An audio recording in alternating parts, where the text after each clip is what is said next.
ديزني اللي كنا بنحب سحرها كانت هتقع في فخ البزنس الرقمي.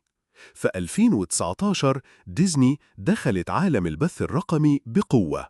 أطلقت ديزني بلس واستحوذت على فوكس وهولو، وإنتجت أكتر من 80 عمل في 4 سنين. مارفل، ستار وورز، أنيميشن. بس السرعة دي جت بعكس اللي كانوا متوقعينه. الجمهور اشتكى إن الجودة قلت والمحتوى بقى كتير ومشتت. وفي 2022 ديزني بلس بدأت تخسر مشتركين، وخسرت الشركة أكتر من $500 مليار في 3 شهور بس.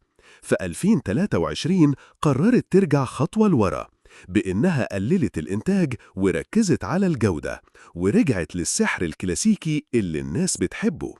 الدرس هنا إن مش كل توسع نجاح، وأوقات الرجوع خطوة هو سر النجاح. يا ترى إيه البراند اللي نفسك يرجع للماضي؟